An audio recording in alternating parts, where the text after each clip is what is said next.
Shalom, Kapiwa. El Bethel. Who is El Bethel? Una, God of the house of God, or El Bethel. We call it Bethel.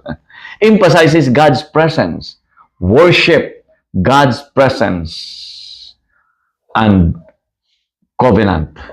In Genesis 28, 10 to 22, Genesis 35, 1 to 15. Pangalawa, mighty God and Creator.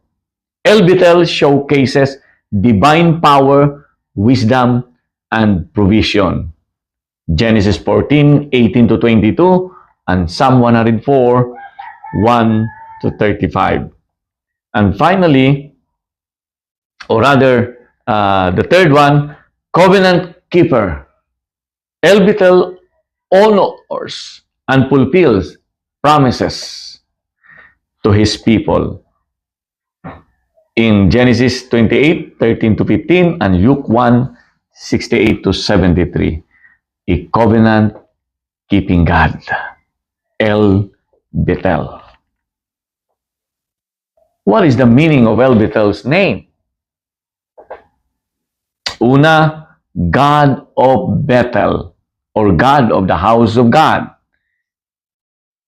Pangalawa, we can find it in Genesis 28, 19, and 35, verse 7. Pangalawa, divine presence in Genesis chapter 28, 10 to 22, Exodus 33, 14 to 15.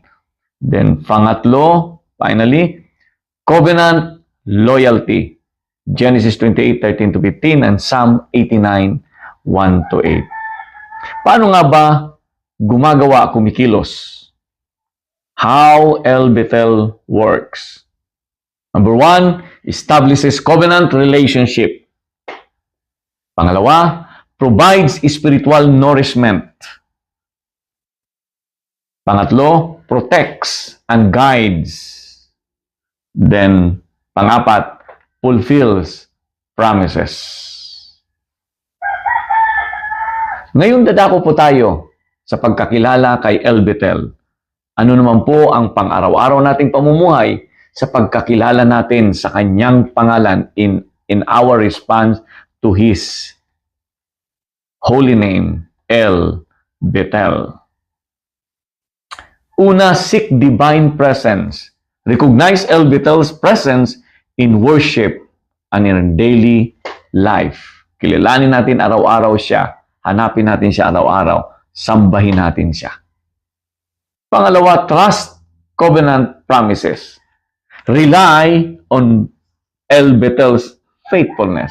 Kung matapat ang Diyos at siya po ay talagang nakikipagtipan at kanya itong tinutugon, dapat lamang pong masuklian natin ito ng pagtitiwala sa kanyang mga pangako. Then, pangatlo, cultivate gratitude. Thank El Bethel for provision and guidance. Ayan po natin na i-cultivate ang mapagpasalamat kay El Bethel sa kanyang patuloy na ginagawa at paggabay at pagpo-provide sa ating mga buhay. Pang-apat, demonstrate covenant loyalty. Dapat po makita sa ating buhay kung paano tayo nagiging loyal sa covenant natin o tipan natin kay El Bethel. Reflect El Bethel's faithfulness in relationship. Papaano tayo nagpapakamalas noon?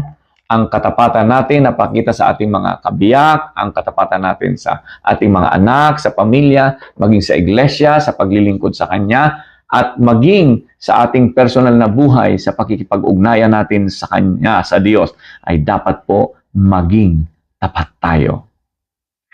Then, finally, steward creation responsibly. Manage resource wisely, acknowledging El Bethel's sovereignty. Kung siya po na si El Bethel ay nagpo-provide, nag-iingat, bibigay sa atin ng kapangyarihan, marapat lamang po na ang mga bagay na ito ay ating maipamuhay.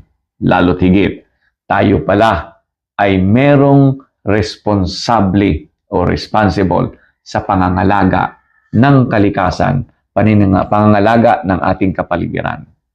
Kumusta po, Kapiwa? Kumusta si Elvitel sa iyong buhay? Ang buhay na pinagpapala ay buhay na nagpapala.